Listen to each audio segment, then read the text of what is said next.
There was an historic test that took place at Lord's, India claiming a 151-run victory in a dominant performance from the visitors. Now, that's how it looks from the outset. But when you go a little bit more in detail and have a look at the test itself, there's a lot to discuss.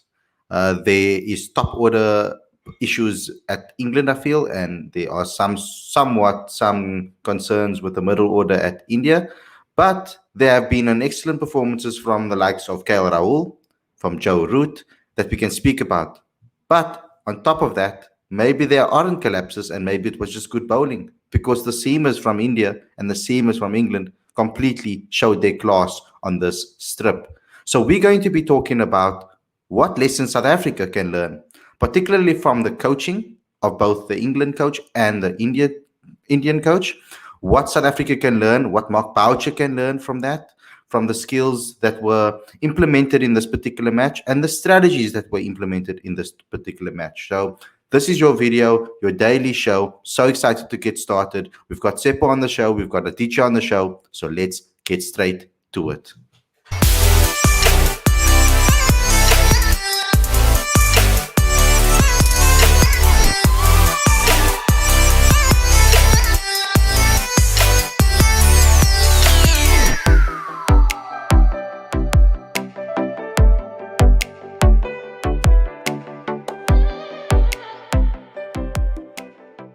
Hey guys, welcome to Cricket Fanatics magazine. This is your daily show. I'm your host Khalid. This is my co-host Aditya, and we're joined by Seppo today as well. So we have two co-hosts today on the show, but we're only going to be chatting to each other. So we're going to be talking about the lessons that South Africa can learn from the victory at Lord's. Now, massive win for India. I think India obviously are buzzing about this, but let's get into it, straight into it. Now, I'm gonna talk to Aditya first and foremost. I'm gonna let you start this off. Tell me your assessment of this match and how much you thought the conditions played its part. I see a lot of improvement, obviously from a seamers perspective. But let's start with the conditions first and how that played its part in this particular match, because we know Lord's often known for a very seamer-friendly pitch with swing, etc. But what was the conditions like? Just give some insight into the way both teams handled the conditions. It was a great day for Indian cricket in general, because it's not very often that we take tests into day 5 and we put in all-round performances with bat, ball, and in the field. But since we're talking about conditions, we were put into bat first. So at that point, we probably had the toughest conditions to confront on day 1, and obviously we had to make sure that Jimmy Anderson doesn't get an easy wicket. So I think that first partnership between Rohit Sharma and KL Rahul was crucial. And remember that KL Rahul has come in for Shubman Gill, so we aren't even playing our first choice player there. So extremely impressive for KL Rahul to come in, score 129 when he hasn't played Test cricket in 3 years. So to come in, face Jimmy Anderson, Robinson, who's also a very good player, and Sam Curran, and Mark Wood, of course, who can really crank it up and bowl 150 odd, was a fantastic effort. And I'd say the same for Rohit Sharma. I thought his 83 was more valuable than 100 there, because for a player who's naturally inclined towards playing attacking cricket, for him to really soak in the pressure and just hang on there and play time was a fantastic effort. I think there's the 364 that we made, 369 I think we made, was outstanding, and it played a huge part in us winning this test match. We do have a problem with our middle order, but it's obviously not one of class or pedigree. It's minor technical issues that Pujara, Kohli, and Rahane are confronting. And obviously, we know that Pujara and Rahane, of course, they saved India in the second innings. So they do seem to have that adaptability in them, to really play the situation and overcome those obstacles. But then, of course, it was our lower order. Mohammad Shami scoring a brilliant 56, Jasprit Bumrah firing with the bat as well with 28. He also made a significant contribution in the first Test match also. So all-round performance with the bat, and then of course we know that these guys are quality with the ball. So can't take anything away from them. Simple, when you look at this performance and you particularly look at that opening partnership, because South Africa has also been crying out for Dean Elgar and Aiden Markram to get consistency as an opening pair. We often seen that when the ball moves around and when spin deliveries are bold, that Aiden used to struggle in the past, but he's really upped his game with regards to that. We saw that against Pakistan. Now, I want to know from that particular opening partnership, facing those difficult conditions, what lessons would you say you would take out there and offer advice if you had the opportunity to offer advice to Aiden and Dean Algo? What sort of advice would you give them about that particular partnership and the way they handle those conditions and the swinging ball? Sorry, and the swinging ball. Look, obviously, I'm no like South African coach. I'm just a guy literally just sitting in his girlfriend's room, like saying some stuff. But He had one to put thing that in that there in his I had girlfriend's to, room. I had to, I had to, I had to. But one thing I have to mention is that it's the amount of balls that they soaked up in the beginning. An opening partnership of 126. That is mammoth. I haven't seen like an opening partnership like that for South Africa in a very very long time. So it basically just showed how to negotiate difficult conditions because throughout the test match we saw that Duke's ball was moving. That Duke's ball was difficult to face, and obviously if it's James Anderson at Lords with the Duke's ball, I mean it's literally this guy in his home ground. So look, I don't know what these guys ate in the morning that made them believe that like they could do it, but I want some of that, and I want the South Africans to have some of that. And I feel like Dean Algar has that nuggety, um, demeanor about him. But I guess like there's sort of that aggressor, and the person and the anchor role in Test cricket. Maybe we need to negotiate that a little bit better. Spend some more time in the crease. You don't need to like get bats on ball as often as possible, like Aiden Markram is used to doing. Maybe just dispatching the correct balls and choosing the right time to do so. But once again, I'm no expert, but I can say this was an absolutely fantastic display by India. And there was talks about middle order collapses, and for me, what I see in this test match, looking at India's two innings, I only see literally like two single digit scores, but in the middle order, in the whole top order, or in the middle order between the two innings. And the name of the game is contributions. Virat Kohli made 42 off 103. Those are very important runs. Rishabh Pant as well, towards the low order. I mean, how did Shami and Bumrah get so many runs towards the back end? Probably because the England bowling attack was tired. Only 5 bowlers used across two innings. Joe Root came through in the second innings to help out, but you could see that people were getting tired, and you could see that this was a very very long test match. So yeah, it's literally just about staying in there, preserving that wicket, and not being too fussed about the runs. The runs will come, the loose balls will come. No bowler's going to bowl 6 perfect balls every single ball. So just wait for the loose deliveries and dispatch them at the appropriate times. Now, often we'll see, I think if this was South Africa, if one of these teams was South Africa and performing and they got the scores that were posted in this particular match, if you take it out of context and you don't obviously look at the conditions and the way the bowlers bowled, etc., it comes across as maybe very low totals from a test cricket perspective. If this was South Africa scoring, I would have probably seen on Facebook a couple of guys having a go at the South African team saying that how can they not score runs? We need to sort this out. We need to drop this person. We need to drop that person. But what this test proves to the rest of the world is that you can have competitive, entertaining test cricket, even though you don't have 600 plus scores, even though you don't have a whole lot of 100 scored on the day or half century scored on the day. It's about that battle and about that fight. And I think that the difference between now and then and in the past, I feel conditions, yes, have changed, have been a little bit more favorable to bowlers recently. Maybe that's global warming or maybe whatever that case may be. But I mean, when we're looking at it from that perspective, bowlers have improved. We have seen an Indian bowling attack that we possibly haven't seen with regards to a seaming attack this lethal. So with England's been consistent with bowlers in the past, but to have so many great guys bowling for you at one time in England's setup, it's incredible. Guys that have learned their craft and mastered their craft.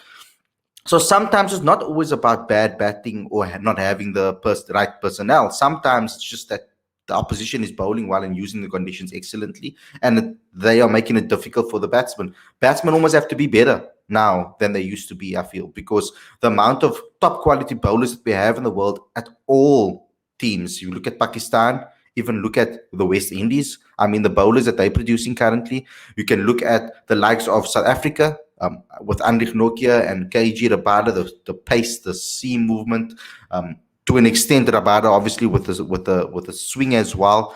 I mean, the consistency from a guy like Vian Mulder, those things are different now. Players are obviously taking more. They're focusing more on being more consistent over long periods of time. They're having that concentration and having that ability to be able to also analyze other people's performances. There's a lot more technology today to be able to read other opposition and what their weaknesses are. To get a guy like Virat Kohli to perform at the level that he's currently performing, he maybe doesn't feel that he's doing as best as he can. He's not averaging the best in 2021 and 2020. He hasn't really been averaging in Test cricket a crazy amount. So that doesn't mean that Virat Kohli isn't a great Test player. So what I'm trying to say here, this was a real advocate for Test cricket in a way, because it's showing the way Test cricket is moving. This went into 5 days with a couple of overs. You can say a couple of hours short or over short, but I mean, it went into the 5th day, which is very important from a South Africa, from a Test perspective, because we were obviously talking. There's a lot of talk about having 4-match series, etc. But the Test cricket is 5 days. It's what we all want. So I think this was a great advocate for Test cricket in general. When I'm talking about from a South African perspective and what we can learn, I would like to ask you, Aditya, what you think South Africa can learn from this particular instance, because I think from a bowling perspective, I think we match anybody in the world. I think we have a very great bowling attack that can perform under pressure and with a lot of variety, and I think that's crazy. But when it comes from an approach perspective, but particularly your coach, I would like to know what you think Boucher can learn from his approach, because when I look at the captain-coach relationship when it comes to India, Shastri is a very dominant man, very likes his way and very, I wouldn't say aggressive, but self-confident, and he puts his leg forward, he puts himself forward and really pushes, as a coach. What is your thoughts on their relationship of Virat and Shastri when they come together and they actually do what they do? Yeah, look, Virat and Ravi Shastri have a fantastic relationship, and they've been close for a number of years now.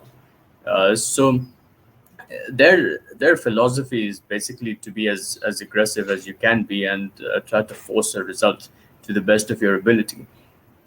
Where it probably differs from other coaches around the world is probably the definition of aggression.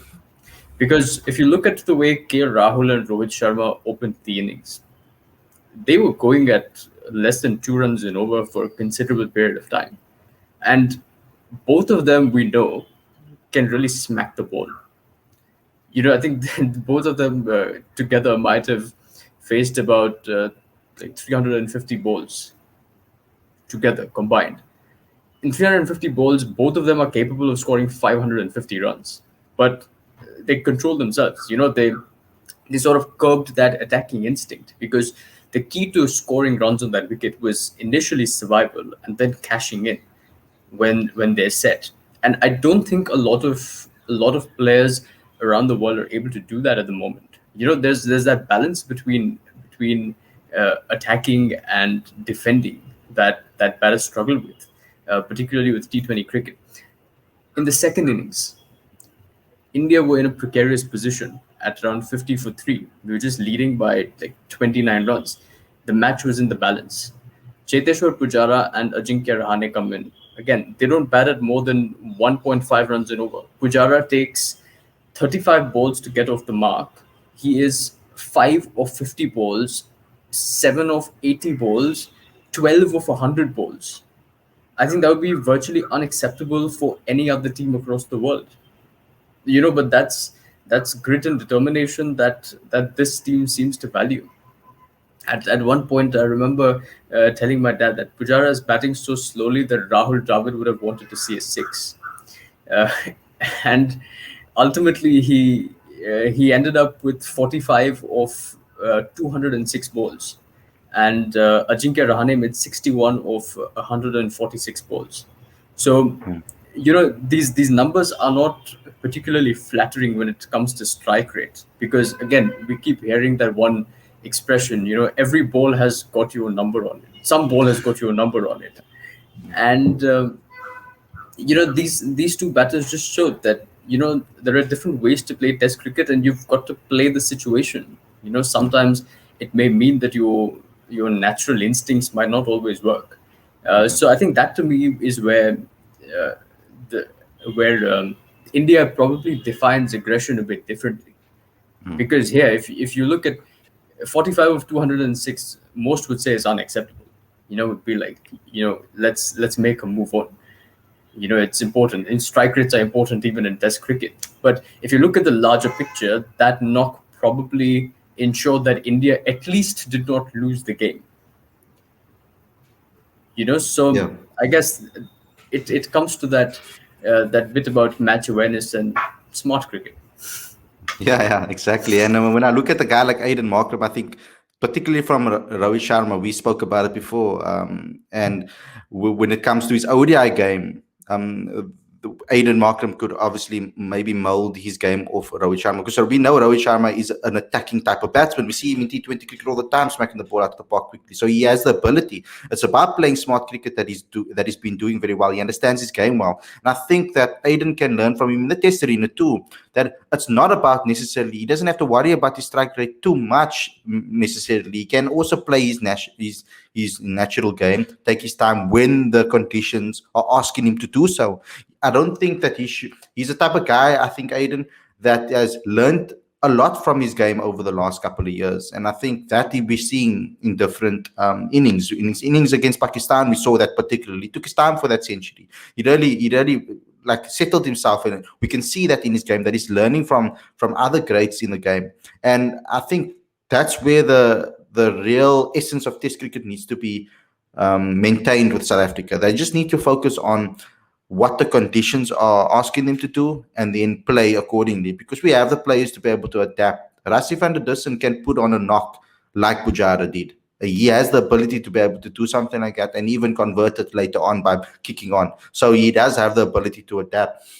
When I'm talking about coaching relationships with captains again, I think for once now we've got a situation where the captain and the coach, currently Dean Algar and Mark Boucher, they are from the same, you could say, mentality: fight, um, dogged, stay at the crease and push and fight, and work your way through the tough conditions. And Tsepo, do you see that there's going to be a synergy between the two? And when you look at the Ravi Sastry and Virat Kohli relationship, there's a synergy, and I think that's why it works. Now, do you feel that there's a similar synergy, but it's not obviously the same type of aggressive mentality, maybe like India and Kohli, where they found their similarities and where they found their relationship, but the relationship between Boucher and Alga are, it kind of does have the potential to be a great pair, don't you think? Yeah, and I think the key word there is potential, because what these guys don't have behind them is a lot of time. What's it only been like one test series where the captain coach partnership has been going. So with time, they will start to figure each other out a lot more. But to be fair, Dean Algar's been in the setup with Mark Boucher there. And there was a bit of COVID as well. So I guess with some time, these guys will start to figure out exactly what they want. But what's important is that they have a clearly defined brand of cricket. That is very, very important. And then how that shows itself, how will come with time. Because as Aditya was saying, like the brand of test cricket, I guess just the brand of cricket that India plays, just very aggressive. Like I just feel like these guys want to get under your skin. Like I hate losing to Virat Kohli. I hate looking at his face when he's celebrating. I hate it. And that is exactly the brand of cricket that like they do. They're like scoundrels in a way. Like remember the India Australia series, he could really get under your skin like that, Virat Kohli. And I think that's like the brand of cricket that they play, and they're good at it because they've been doing that for years and years and years. So what we need to get to the level of India is we're going to need like consistent leadership. I think that we have the right leadership in place at the moment. And what I also think is very important is that there's also a succession plan, because how long are Dean Algar and Temba Bavuma going to be in the setup? Maybe a few more years. There needs to be a plan for succession. Otherwise, we're going to find ourselves in a situation where we have 10 potential captains, to choose from, and we're just trying to figure this all out, and it's messy. It's messy. We don't have a brand of cricket. We don't have like security. When there's no job security, people feel like they're under pressure, and you can't like see your plans through. So yeah, I'm keen to see what these guys have, and I think that there is a little bit of synergy. And I think that Dean Algar's the right person for the job in terms of like mental toughness. Because quite frankly, Test cricket isn't about like your skill and like your ability to hit sixes and all that. It's literally about endurance, and endurance in here, and making the right decisions and still being sort of fresh after 5 days. And I think that's what like India sort of played too with those very long innings. It must have been terrible to bowl. Like you feel like nothing is happening. You sort of get lulled into things, and that's the mental game that I think India won. And just to comment on Pujara's innings, that 45 I think is the reason that Mohammad Shami and Bumrah were able to get so many runs at the back end. Bowlers were tired. People were tired. They thought that the game was going to be a dead rubber, and then all of a sudden, bowlers come in and they start smashing. You see, so that's a very smart way to play the game, and I think we have the right people in the right place to have those types of partnerships. But only time will tell. Only time will tell. I have to also give props to Joe Root and his performance. I mean, that 180 was just exceptional from Yes. him. I think he showed amazing grit and ability, and showed what you want your captain to do. We've seen Dean Algar do this for us on many occasions, but not as maybe as a captain yet. But we've seen him do it as a player, where the rest of the team is just not coming to the party, and then he just scores a massive 100. And I think he did everything right there. He just showed exactly. I mean, if you can say, I know it's different days, etc., or whatever, but the case may be. But when you look at Rohit Sharma's 83 and saying that it's a massive, it can be counted as 100. When you look at that 180 from Joe Root, I mean, in that particular time when he did what he did, I think it's just exceptional. But guys, thanks a lot for tuning in. Hope you guys enjoyed this episode. We will be doing a lot more episodes like this going forward, trying to see what we can learn from other opposition games and the way the opposition is playing. Obviously, when we're looking at India as a potential victory, we're hoping at the end of the year, we're looking at how to beat. So we have an inside man, I think, to shed some lights on all the secrets from India's perspective, so that we can learn and quickly go to other players. Hey, this is what Aditya said about India's success. No, just kidding. But guys, thanks a lot for tuning in. I hope you guys enjoyed this episode. You know what you guys have to do. We are keeping this aligned with the theme. download the latest issue of the magazine. The link on the screen or in the description. There will be a little eye on the top right corner of the screen for you guys to click, so that you guys can go ahead and download it directly. So don't worry about that. We're making it very easy for you guys to become subscribers. So it's 100% free. All back issues are free. So go ahead and become a part of the family. Thanks a lot for tuning in, and we'll see you guys again tomorrow for another daily show.